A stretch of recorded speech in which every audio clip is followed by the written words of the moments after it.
Hello friends, welcome to my YouTube channel. So अभी good morning तो नहीं, good afternoon. तो आज हम थोड़ा सा लेट हो गए ब्लॉग स्टार्ट करने में। हम लोग आ गए थे कल घूम के, अभी हम जा रहे हैं वापस गुड़गांव। तो मैं आपको दिखा देती हूँ, ये हमारी छत है। ये मैं आपको नेक्स्ट टाइम जब आऊँगी तब दिखाऊँगी यहाँ पे किस किस चीज़ों के पेड़ लगे हैं। काफ़ी कुछ है, जैसे मैं आपको भी दिखाती हूँ एक पेड़। जैसे ये है टमाटर का पेड़, इसमें देखिए कितने प्यारे प्यारे कितने सारे टमाटर लगे हैं। ये रहे, तो ऐसे यहाँ पे बहुत कुछ लगा है। मैं दिखाती हूँ आपको अगली बार में। मैं चाचा नहीं हूँ, आयु। तो हम अभी जा रहे हैं चोको केक बनाने। भाभी बनाएंगी, मैं वीडियो बनाऊंगी और आयु हेल्प करेगा। आज हम लोग जा रहे हैं चोको केक बनाने। वैसे तो भाभी बनाएंगी चोको केक, आयु जज है। आयु टेस्ट करके बताएगा कैसा बना है और मैं वीडियो बनाऊंगी और मैं वीडियो बनाऊंगी। तो देखते हैं कैसा बनता है। वैसे तो भाभी कुकिंग अच्छा ही करती है, तो उम्मीद है अच्छा ही बनेगा। और फिर मिलते हैं, दिखाते हैं।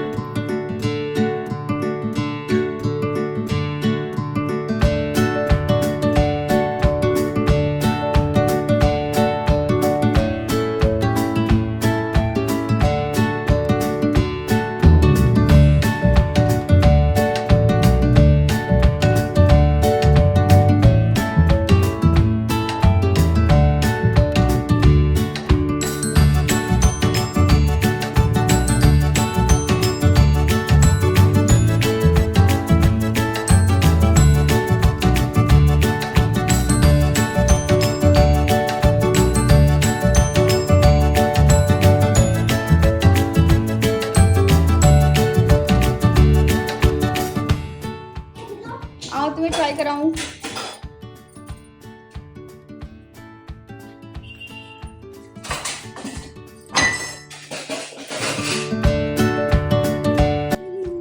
यम्मी। ओके, तो अब ये तो अभी हम वापस जा रहे हैं गुड़गांव। हमारी छुट्टियां ख़त्म हो चुकी हैं। सारा हैप्पी होली हमने मना लिया, हम बहुत सारा घूम लिए, बहुत एंजॉय किया, बहुत मज़ा किया। अभी हमारा बैक टू वर्क हो गया है, तो चलो चलते हैं फिर गुड़गांव, मिलते हैं आपसे।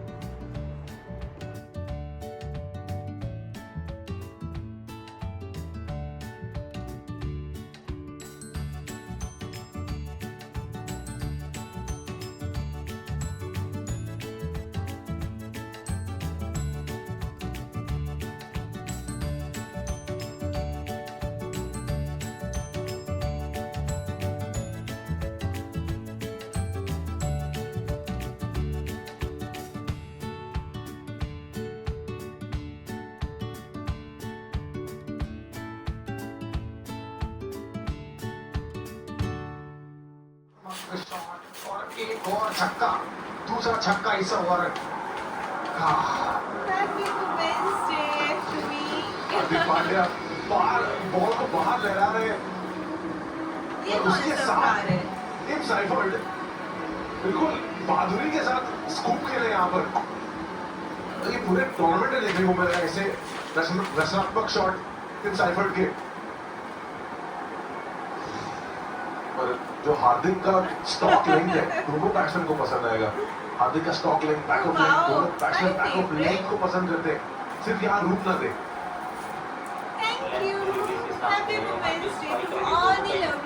हेलो फ्रेंड्स, तो आज हमें बहुत दिन हो गया, मतलब हमने बहुत ज़्यादा ब्रेक ले लिया अपनी लास्ट वीडियो और इस वाली वीडियो से।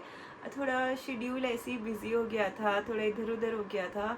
तो अभी जाके मैंने आप लोगों को बोला था ना कि मैं आपको स्टोरी सुनाऊंगी। हम जितने भी टेम्पल्स विज़िट किए, मैंने लास्ट वीडियो में आपको कुछ टेम्पल्स दिखाए थे, तो उनकी स्टोरी अब मैं आपको आज सुनाऊंगी।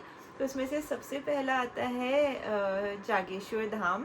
मैंने इसके बारे में थोड़ा सा पढ़ा इधर उधर से, तो मुझे पता चला कि जागेश्वर धाम टेम्पल उत्तराखंड के घने जंगलों के बिल्कुल बीचों बीच है। और ये घने जंगल में जो घने जंगल हैं वो कवर्ड हैं देवदार के पेड़ों से, पूरा जंगल देवदार के पेड़ों से कवर्ड है और उसके बीचों बीच है ये जागेश्वर धाम।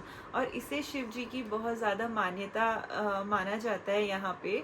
ऐसा बोला जाता है कि कोई भी अगर सच्चे मन से यहाँ पे आएगा, शिव जी को से प्रे करेगा, शिव जी का भक्त होगा, तो उसकी प्रार्थना ज़रूर पूरी होगी। और किसी को अगर मेडिटेशन करना है तो वो ज़रूर यहाँ पर आए, क्योंकि यहाँ का जो इन्वायरमेंट है वो बहुत ही पीसफुल है, बहुत ही डिवाइन है, बहुत ही प्योर है। तो उसकी वजह से ऐसे बोलते हैं कि किसी को अगर अपना ध्यान लगाना है, मेडिटेशन करनी है, तो वो इस जगह आके ये सब चीज़ें कर सकता है। तो यहाँ के लोकल लोगों से एक कुछ स्टोरीज़ मिली हैं जो मैं आपको बताती हूँ। तो उनकी मान्यता है कि बहुत साल पहले यहाँ पे कुछ ऋषि मुनि थे जो तपस्या करते थे शिव जी के लिए। वो शिव जी के बहुत बड़े भक्त थे और वो चाहते थे कि उनकी तपस्या बहुत अच्छे से हो, जिससे शिव जी प्रकट हो और उन्हें दर्शन दें।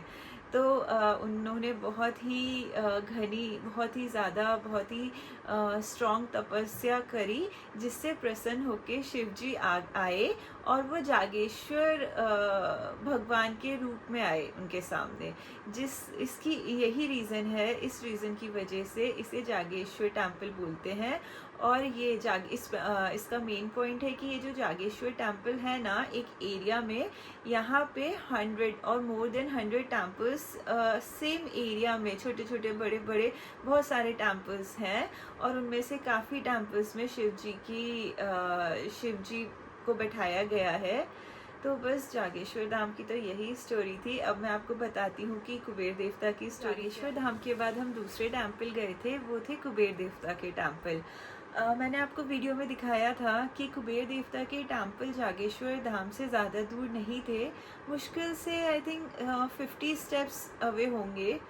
तो इसकी कहानी कुछ इस तरह है कि जब जागेश्वर धाम ऋषि मुनियों के लिए, देवताओं के लिए तपभूमि बना, तपस्या करने का स्थान बना, तब शिव जी ने ये कुबेर देवता को बुलाया और बोला कि अभी से तुम्हारी जिम्मेदारी है, यहाँ पे देवता लोग, ऋषि मुनि लोग तपस्या करते हैं, तो इनका धन संभालने की, इनकी रक्षा करने की अब से तुम्हारी जिम्मेदारी है।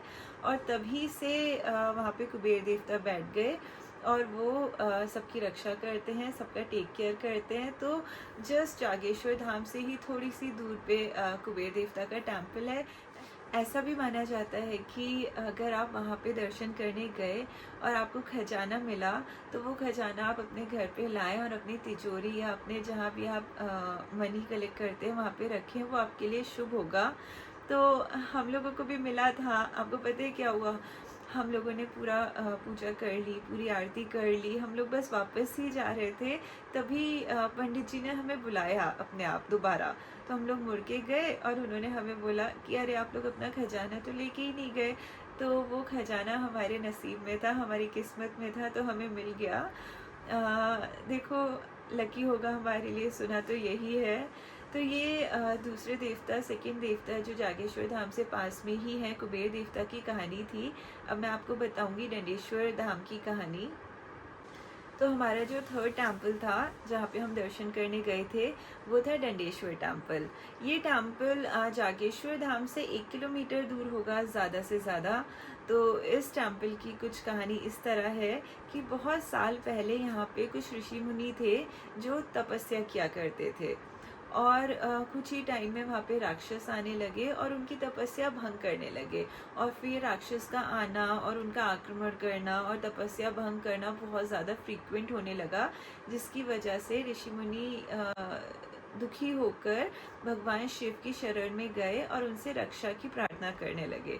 तो ये सब देखते हुए शिव जी वहाँ पर आए, अपने दंड रूप में वहाँ पर आए और उन्होंने राक्षसों का अंत किया, नेगेटिव शक्तियों का, नेगेटिव पावर्स का अंत किया, जिसकी वजह से उस स्थान को दंडेश्वर नाम दिया गया, क्योंकि यहाँ पे शिव जी प्रकट हुए थे और उन्होंने दंड दिया था, उन्होंने न्याय किया था। तो उसके बाद से ही इस टेम्पल का नाम दंडेश्वर टेम्पल पड़ गया। और ऐसा कहा जाता है कि जागेश्वर टेम्पल और जितने भी मोर देन 100 टेम्पल्स थे और कुबेर देवता का टेम्पल टेम्पल, सब टेम्पल का द्वार यहीं से शुरू होता है। मतलब ये फर्स्ट टेम्पल है, यहाँ से ही जाते हुए हमें वहाँ की तरफ उन टेम्पल्स की तरफ जाते हैं। तो बस यही स्टोरी थी इसकी। अभी मैं आपको और ब्लॉग्स ऐसे ही बना के दिखाती रहूँगी। अभी के लिए बस इतना ही। Thank you for watching, bye bye.